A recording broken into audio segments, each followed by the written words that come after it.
Hello बच्चों। तो आज हम समझते हैं Maxwell's theory of EM radiation. Electromagnetic radiation के बारे में मैक्सवेल ने क्या बातें बोली थी। तो इनके अकॉर्डिंग जो रेडिएशंस होती हैं उनका वेव नेचर होता है। यस, देखो ईएम रेडिएशन में मैक्सवेल ने कहा था कि जो रेडिएशंस हैं उनका वेव नेचर होता है और वो कॉन्टिन्यूसली एमिट होती रहती हैं। मींस वेव की तरह, जैसे आपको ग्राफ में दिख रहा है एक वेव पूरी बनी हुई है, उसमें कहीं पे भी कोई ब्रेक नहीं है। मींस रेडिएशंस जो होती हैं वो कॉन्टिन्यूसली एमिट होती हैं। दूसरा पॉइंट इन्होंने कहा कि ये जो इलेक्ट्रोमैग्नेटिक रेडिएशन होती है इनमें दो कंपोनेंट होते हैं, एक इलेक्ट्रिक फील्ड और एक मैग्नेटिक फील्ड। और जिस डायरेक्शन में वेव चलती है ये दोनों कंपोनेंट उसके परपेंडिकुलर रहते हैं।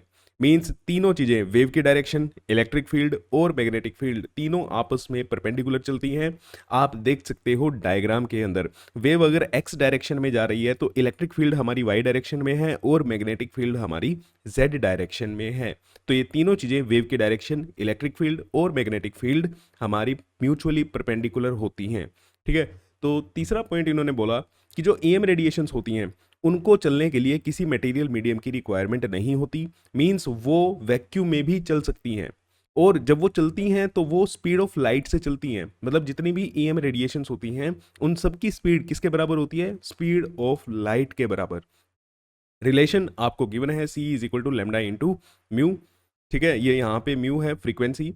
तो आप यहाँ से बहुत अच्छे क्वेश्चंस भी कर सकते हो। जेई मेन लेवल के भी क्वेश्चन हमने क्लास में सोल्व किए हैं। ज़्यादा लेक्चर अगर आपको देखना है, कंप्लीट लेक्चर देखना है, तो चैनल पे जाके वीडियो आप देख सकते हो। अगर इसकी लिमिटेशंस की बात करें तो इस थ्योरी के अकॉर्डिंग हम डायफ्रैक्शन और इंटरफेरेंस जैसे फिनोमिनास को तो एक्सप्लेन कर सकते हैं। मींस वेव नेचर मान के हम डायफ्रैक्शन और इंटरफेरेंस जैसे फिनोमिनास को एक्सप्लेन कर सकते हैं। बट वेव नेचर से ना तो हम ब्लैक बॉडी रेडिएशन के बारे में बता सकते, ना फोटो इलेक्ट्रिक इफेक्ट के बारे में बता सकते, ना ही हाइड्रोजन स्पेक्ट्रम के बारे में बता सकते, और हीट कैपेसिटी के बारे में भी हम नहीं डिस्कस कर सकते अगर हम ईएम रेडिएशंस को एक वेव की तरह ट्रीट करते हैं। तो ये सारे पॉइंट्स आपको पता होने चाहिए कि क्या क्या हम एक्सप्लेन कर सकते हैं और क्या एक्सप्लेन नहीं किया जा सकता, क्योंकि ये आपके जेई मेंस में स्टेटमेंट के फॉर्म में क्वेश्चन पूछा जाता है और बोर्ड्स में असर्शन रीजनिंग में क्वेश्चंस आते हैं।